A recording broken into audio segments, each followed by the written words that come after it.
সুস্থ থাকতে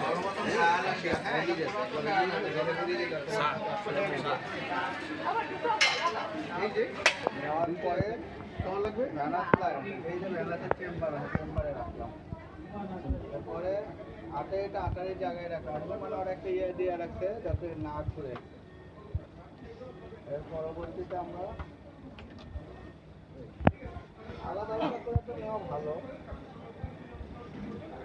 এরপর আমরা আটারি লাইনটা লাগিয়ে ফেলবো ইয়ার সাথে, আটারি যে লাইনটা আছে এটা লাগাবো আমরা কাপড়ের ইয়ার সাথে, ডায়ালাইজারের সাথে। ঠিক আছে, লাগানোর পরে আমরা আটারির যে ইয়াটা আছে এটাকে এখন বসাবো, এই পাম্পের মধ্যে যেটা বসাবো। হ্যাঁ, এটা আমরা সবসময়, যেটা হলো স্যালাইনের পাশ, সেটা সবসময় বাম পাশে রাখবো।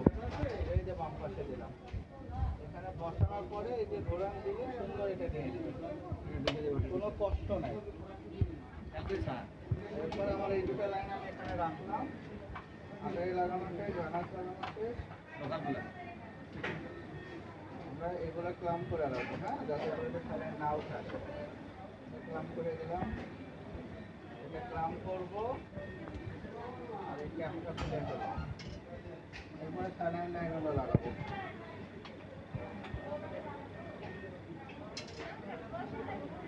স্যালাইন অন করবো, তাহলে আমার আটারে দিয়ে আসবে স্যালাইন। আটারে দিয়ে আসলে আমরা আটারিটাকে এয়ার ফ্রি করবো। আটারি এয়ার ফ্রি হয়ে গেল।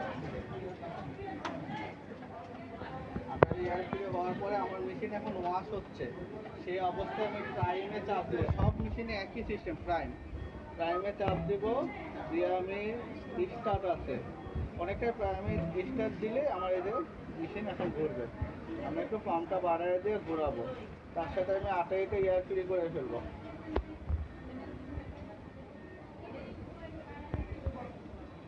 এটা এয়ার ফ্রি করে ক্লাম্প করবো, আমি অর্ধেকের বেশি নিব, নিয়ে আমি ক্লাম্প করলাম। এদিক দিয়ে আমি স্যালাইন ওয়াশ হবে, প্রায় 1 লিটারের মতো স্যালাইন ওয়াশ হবে।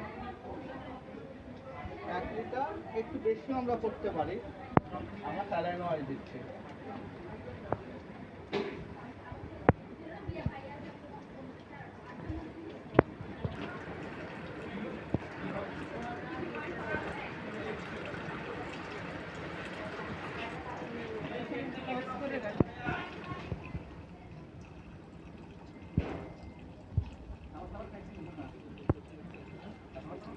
লাইনটাও লাগিয়ে দেয়, দিয়ে এইটা খোলা রাখে, এটা দিয়ে স্যালাইন ফেলে।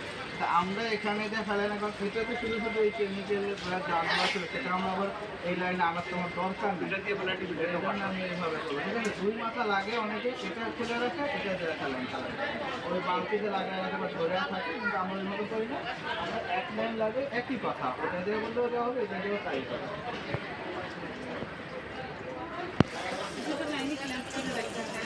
হ্যাঁ, দুটোই ক্লাম করে রাখছি আপাতত।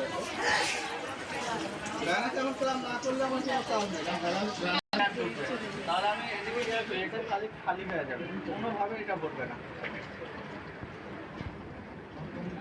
এবং এখানে কিন্তু আমি 1 লিটার স্যালাইন দিব।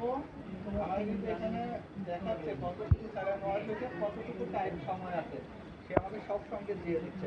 এই যখন 1 লিটার হয়ে যাবে, অটো মেশিন অফ হয়ে যাবে। যদি আমি এটা বাড়াইয়া দিই, তাহলে 1 লিটার পরে শেষ হবে না, 1500 বা 2000 হয়ে দিই, 2000 হওয়ার পরে বন্ধ হয়ে যাবে।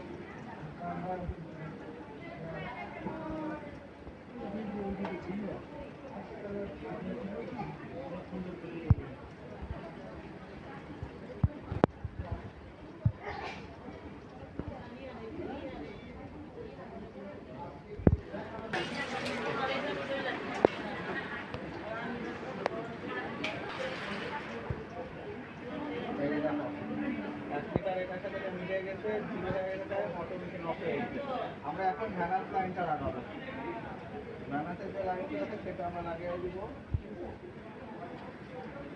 লাগানোর পরে আমরা ভ্যানাসের এটা ক্লাম্প করবো, এটা খোলা ছিল, এটা ক্লাম্প করবো। আর এই আটা খুলবো, খুলে আমরা মেশিন অন করবো।